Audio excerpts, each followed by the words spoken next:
Now let's measure some of the parameters we just described.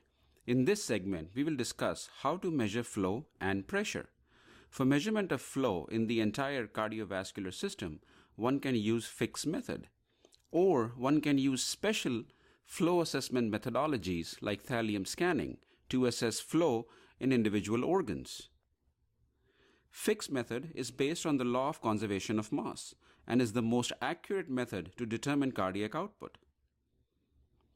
Law of conservation of mass states that matter is neither created nor destroyed. We can use this premise to estimate cardiac output or flow in the cardiovascular system. Let's say you insert a probe in the femoral artery to measure the rate at which a compound, let's say sodium, is crossing that point in the circulation. The rate of crossing would be equal to the flow of blood at that point multiplied by the concentration of sodium.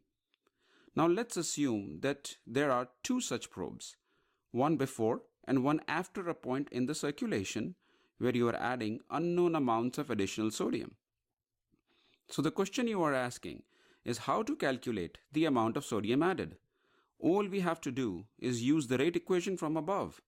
The rate of sodium added is equal to the rate of sodium crossing point B minus rate of sodium crossing point A. You can rewrite this to say that the rate of addition is equal to the flow times concentration difference between these 2 points.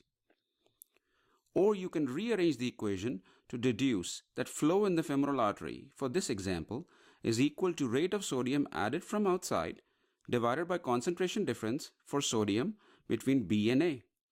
Now you must be thinking that this is a fairly tedious way to calculate flow, and you would be right.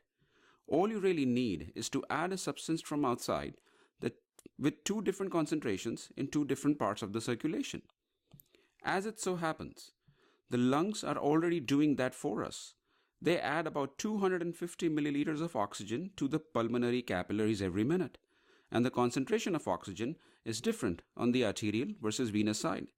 Thus, you can rewrite the flow equation as simply amount of oxygen taken up by the body, this is called the ventilatory oxygen consumption, divided by arteriovenous gradient for oxygen. This is the Fick's method for estimation of cardiac output. Another interesting concept that can be understood by this equation is their ability to perform exercise. We are well aware that not all of us can perform similar level of aerobic exercise, and it all depends on our different cardiovascular system capacities. Let's take a look. You can rearrange the flow equation to read like this.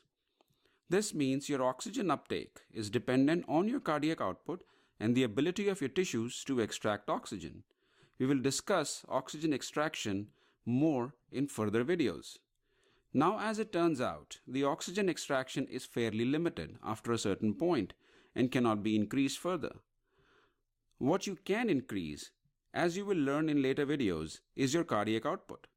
Thus, your maximum exercise capacity and oxygen uptake depend on your maximum cardiac output, not really on your pulmonary capacity. Or said another way, in the absence of pulmonary disease, what separates us from trained athletes is the differences in maximal cardiac output. That's why they call aerobic activity as cardio, not pulmonic, because it's your heart that's calling the shots. Thallium scanning is a special kind of flow assessment and is used to assess the adequacy of coronary circulation. Thallium is a potassium analog, and its radioisotopic form is taken up by cells with functional sodium-potassium ATPase. Since the pump requires ATP to work, ischemic areas will not be able to transport this isotope into the cells. Upon scanning, the appropriately perfused regions will appear warm and the underperfused regions will appear cool. As opposed to Fick's method, thallium scanning is qualitative, assessment of flow to a particular region of the body only. Finally, pressure is measured by the height of the liquid column, where density of the liquid and gravity are predefined. Blood pressure measurement was first achieved by Stephen Hales, who inserted a brass tube in the neck of a horse and then measured the height of the blood column. Fortunately, we don't have to do this today. As it turns out, 1,333 dynes per centimeter square of pressure is exerted when a column of liquid mercury raises by 1 millimeter, or a column of water raises by about 1.35 centimeters. In clinical practice, one may measure arterial pressure indirectly by use of a manual sphygmomanometer